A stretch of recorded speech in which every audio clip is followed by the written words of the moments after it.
Which order of Civil Procedure Code deals with temporary injection and interlocutory injection? Civil प्रक्रिया संहिता का कौन सा आदेश अस्थायी निषेधाज्ञा और अंतर्वर्ती निषेधाज्ञा से संबंधित है? Temporary injection and interlocutory injection की बात ऑर्डर 39 में बताई गई है, तो right answer is option B. Order 38 में arrest and attachment before judgment, निर्णय के पहले की गिरफ्तारी और कुर्की के बारे में दिया गया है। तो ऑर्डर 40 में अपॉइंटमेंट ऑफ रिसीवर्स, रिसीवरों की नियुक्ति से संबंधित जानकारी दी गई है। एंड ऑर्डर 41 में ओरिजिनल डिक्रियों की अपीलों के बारे में बताया गया है। Temporary injection and interlocutory injection को डिटेल में किसी और वीडियो में समझ लेंगे। फिलहाल के लिए इतना समझ लीजिए, ये दोनों अदालत के आदेश हैं जो किसी व्यक्ति या संस्था को किसी विशिष्ट कार्य को करने या न करने से रोकते हैं जब तक कि मामले का अंतिम फैसला नहीं हो जाता। टेम्परेरी इंजेक्शन अस्थायी निषेधाज्ञा आमतौर पर कम समय के लिए दी जाती है, जैसे कि मुकदमे की अगली सुनवाई तक। इंटरलोकेटरी इंजेक्शन अंतर्वर्ती निषेधाज्ञा लंबी अवधि के लिए दी जाती है, जैसे मुकदमे के अंतिम फैसले तक। Next, A is a tradesman in Ahmedabad.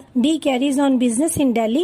B, by his agent in Ahmedabad, buys goods of A and requests A to deliver them to the Western Roadways Transport Company. A delivers the goods accordingly in Ahmedabad. A may sue B for the price of the goods. मतलब A Ahmedabad में एक व्यापारी है, B Delhi में व्यापार करता है। B अपने एजेंट द्वारा अहमदाबाद में A का सामान खरीदता है और उससे यानी A से अनुरोध करता है कि वो उन्हें वेस्टर्न रोडवेज ट्रांसपोर्ट कंपनी को माल सौंप दे। ए अहमदाबाद में तदनुसार माल सौंप देता है। अब ए माल की कीमत के लिए बी पर मुकदमा कहाँ कर सकता है? देखो, जहाँ ए निवास करता है, बिजनेस करता है या फिर जहाँ उसने माल बेचा है, यानी अहमदाबाद और दिल्ली दोनों जगह वो मुकदमा दायर कर सकता है। तो इसका सही आंसर हुआ ऑप्शन सी। नेक्स्ट क्वेश्चन पर आते हैं। Which of the following section of civil procedure code deals with the concept of res judicata? Civil प्रक्रिया संहिता की निम्नलिखित में से कौन सी धारा पूर्व न्याय या प्राण न्याय की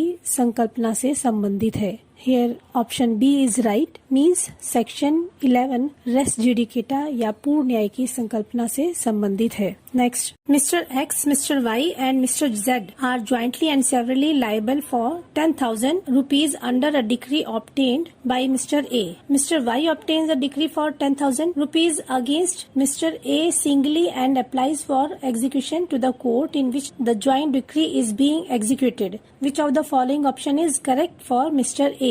कहता है कि श्री एक्स, श्री वाई और श्री जेड 10,000 रूपए के लिए श्री ए द्वारा डिक्री के अधीन संयुक्त रूप से और पृथक रूप से दायी हैं। श्री वाई श्री ए के विरुद्ध अकेले 10,000 रूपए की डिग्री प्राप्त करता है और कोर्ट में निष्पादन के लिए आवेदन करता है, जिसमें से डिक्री निष्पादित की जा रही है। अब बताना है कि निम्नलिखित में से कौन सा विकल्प श्री ए के लिए सही है। तो देखो, ए के पास डिक्री है एक्स, वाई और जेड के विरुद्ध और Y के पास अकेले A के विरुद्ध डिक्री है। आदेश 21 और नियम 18 के अंतर्गत जब कभी भी कई व्यक्तियों के विरुद्ध किसी व्यक्ति को संयुक्त या अलग अलग डिक्री प्राप्त होती है, उनमें से किसी एक व्यक्ति को उस डिक्री होल्डर के खिलाफ डिक्री प्राप्त होती है तो उसे क्रॉस डिक्री के रूप में समझा जाएगा। इस प्रकार ऑप्शन ए सही है। आप ऑर्डर 21 का रूल 18 पढ़ लीजिएगा, जिसमें execution in case of cross decrease प्रति डिक्रियों की दशा में निष्पादन के बारे में बताया गया है। जब एक ही समय में सेम पार्टियों को दो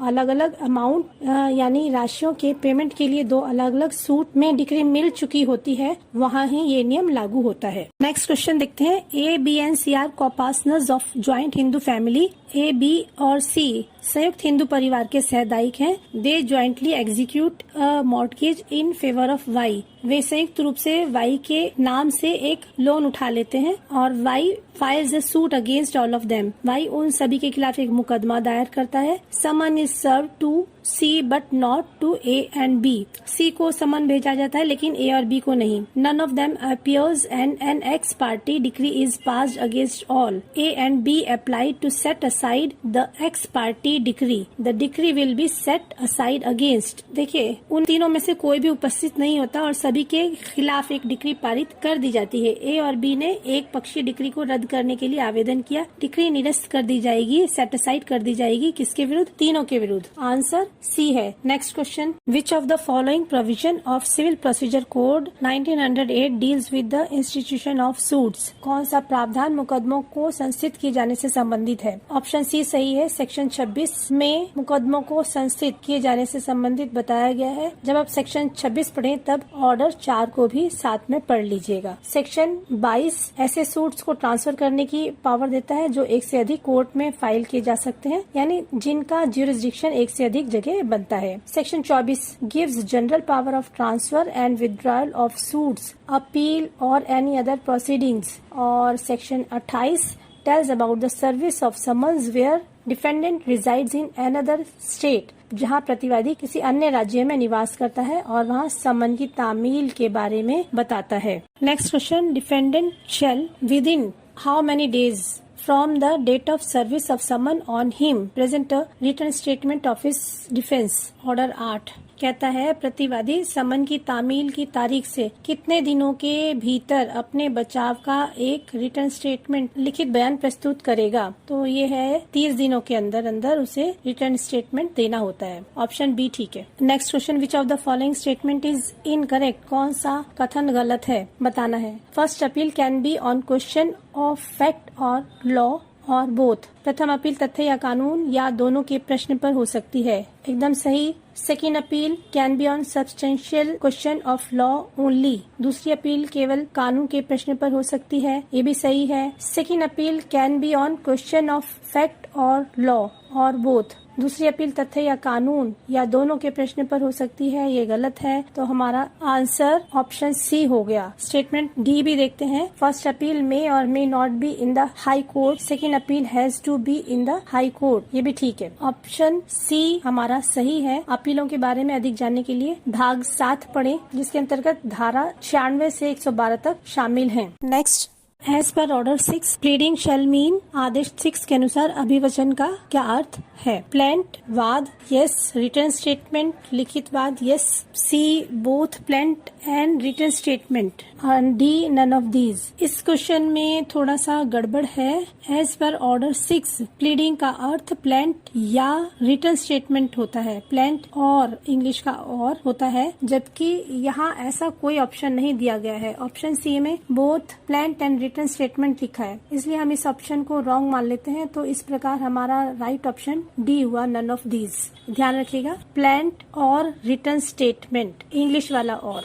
next question, which of the following order deals with death, marriage and insolvency of parties? निम्नलिखित में से कौन सा आदेश मृत्यु, विवाह और पार्टियों के दिवालियापन से संबंधित है? ऑर्डर 22 में death, marriage and insolvency of parties के बारे में दिया गया है, तो ऑप्शन सी सही हुआ। आज के लिए बस इतना ही। वीडियो को लाइक, सब्सक्राइब और शेयर जरूर करें। मिलते हैं फिर किसी और वीडियो के साथ। Thanks for watching. Bye bye.